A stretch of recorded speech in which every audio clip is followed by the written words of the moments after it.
Bonjour tout le monde, c'est Jericho, j'espère que vous allez bien, j'espère que c'est en forme. Pour ma part ça va nickel. On se retrouve les amis pour une toute nouvelle vidéo et j'espère sincèrement que celle-ci vous plaira. Comme d'habitude Luffy, je sais que vous êtes gentils, je sais que vous êtes fidèles, donc c'est pour ça que j'ai décidé de vous refaire encore un concours de maquillage. Pour les garçons, ne vous inquiétez surtout pas car il y aura du lourd pour vous aussi prochainement. Mais ça ne vous empêche pas de participer car ça pourrait être un très bon cadeau pour votre maman, votre soeur ou votre copine.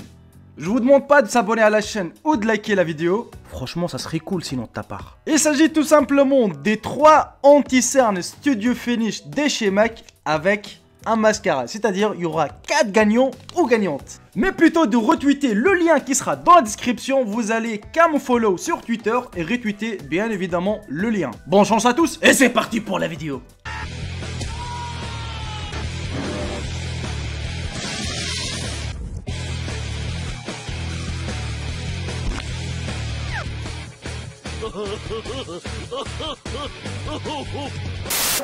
Les lumières d'Esdalen en Norvège. Observées par de nombreux amateurs, ces drôles d'objets volants non identifiés ne sont pas les fruits d'hallucinations dues à une très grosse consommation d'alcool. Ne vous inquiétez pas, ils sont pas bourrés, mais plutôt la communauté scientifique a effectivement validé leur existence sans pour autant les expliquer. Une théorie a été construite pour mieux cerner ce qu'elles sont. Situées dans la vallée d'Esdalen, ces halos lumineux pourraient être générés par l'environnement en lui-même, la nature. Et oui, il y a certaines choses que nous, on peut pas le savoir. Constitué des 2 couches de roches, des compositions différentes et séparées par une rivière. Et jusqu'à nos jours, il n'y a aucune explication de l'existence de ces lumières.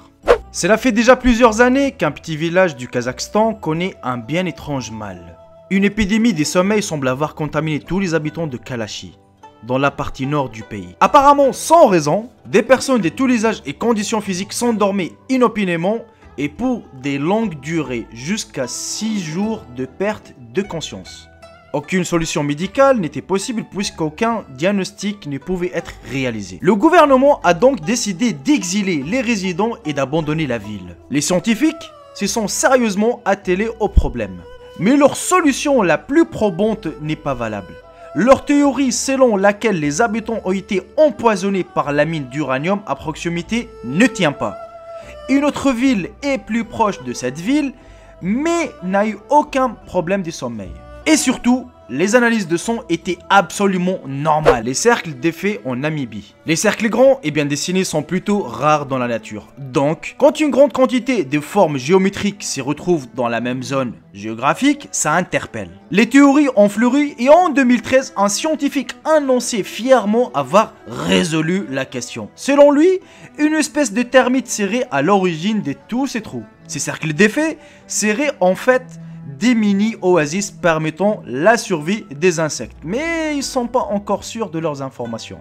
Les bourdonnements des Taos aux États-Unis. Vous connaissez certainement cette sensation désagréable des perturbations sonores. Quand votre télévision émet un bruit très léger et ça vous casse même beaucoup la tête. Eh bien imaginez entendre un son du même genre toute la journée. Car ce qui vivent les habitants de Taos, une ville du Nouveau-Mexique aux États-Unis, des cas similaires avaient été détectés dans d'autres lieux, mais à chaque fois, la source du signal n'était pas loin. Mais dans ce cas, rien n'a été trouvé après plus de 20 ans de recherche. Des scientifiques désespérés de ne rien comprendre ont supposé que les personnes affectées sont en fait des mutants dotés d'un super Yui qui entendraient ce qui se passe dans leur tête. Non mais sérieusement, bientôt une équipe de X-Men dans la vraie vie ou quoi?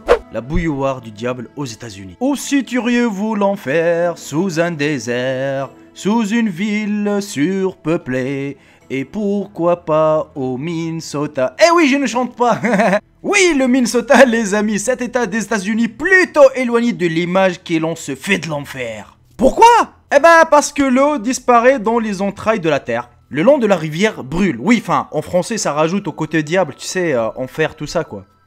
Il y a une chute, rien de bien surprenant jusqu'à là. Ok, on est bien d'accord. Mais le truc étrange, les amis, c'est que seule la moitié de l'eau tombée dans ce trou repart dans le cours d'eau. What the fuck? Où passe le reste?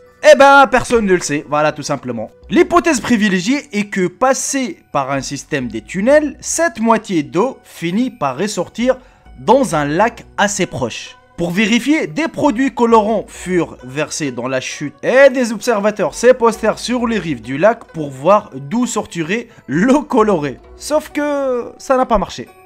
Ils ont donc fait la même opération avec des balles des ping-pong et même résultat. Rien, walou, nada. Et malheureusement les amis, on arrive à la fin de cette vidéo. J'espère sincèrement qu'elle vous aura plu. N'hésitez surtout pas de bombarder les likes, de partager cette vidéo partout à votre chat, à votre chien, à votre famille, n'importe où. Et de s'abonner si ce n'est pas encore fait. Sur ce, je vous embrasse tous et je vous dis à très bientôt pour une nouvelle vidéo. Salut tout le monde, c'était Jericho, bye bye, ciao ciao.